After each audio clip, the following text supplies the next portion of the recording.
MSI Tomahawk motherboards have always been a popular choice pretty much every single generation.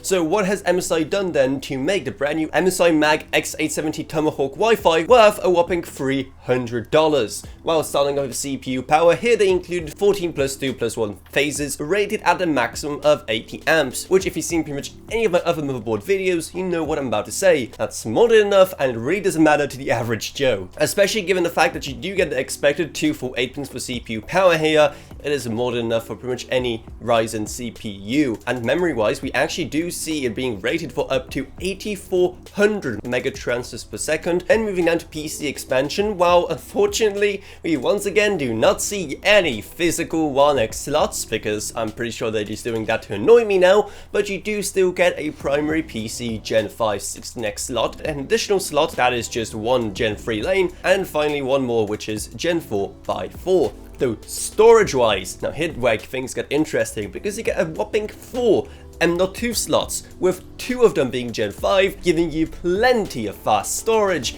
though the issue is that one of those Gen 4 slots is actually running at just 2 lanes, so be very, very careful where you install your SSD, otherwise you'll be just getting half of the promised speeds, though that isn't where the problems end, because they're really stretching the few lanes that X870 has spare, and there's plenty of ports and slots on this motherboard that are just mutually exclusive, that will disable others outright or slow others down. So make sure to read the footnotes so you don't end up worrying about why something isn't working on your PC or something isn't running as fast as it should be. And finally, when it comes to SATA storage, you do have 4 connectors here. And speaking of internal connectors, you may have also noticed this misplaced power connector at the bottom of the motherboard. What's that about? Well, it's actually an additional PCIe power connector as well for PC devices that may require a bit more juice. Other internal connectors include 8 fan connectors, which should be more than enough, and 3 addressable and 1 non-addressable RGB connector. That's all pretty good stuff, but then you turn the motherboard around,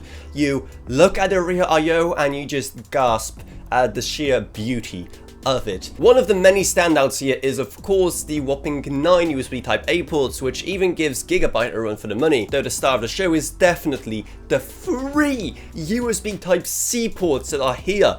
2 of which are 40 gigabit and the last one being 10 gigabit. Pretty much the only complaint I have is that one of the ports is located slightly away from the others, and when you're just blindly touching around the back of your PC trying to find those limited USB Type-C ports, it can be a bit annoying trying to find them all, and you may end up accidentally just ramming a Type-C connector into a Type-A port, which is not fun. Trust me, when I did it by accident, my PC did not like it. It just shorted out and restarted. So of course, there's so much more to the rear I/O as well. You also have HDMI for integrated graphics, 5 gigabit Ethernet as well, which is definitely something not a lot of people need, Wi-Fi 7, and unfortunately, probably the biggest disappointment here, just 2 audio jacks and optical SPDIF, which given how overkill the rest of the rear I/O was, I would have imagined would be the full array of 5, but anyway, that's still good enough for most people. Then there's the overall aesthetic of this thing, which definitely isn't as aggressive and gamery as many of the motherboards,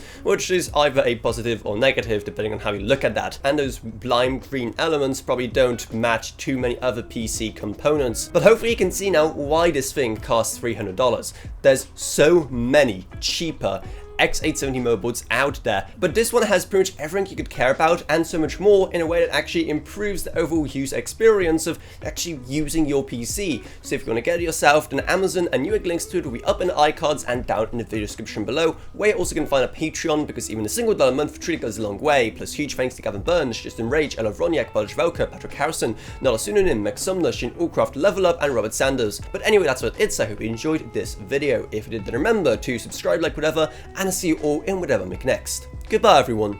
Goodbye.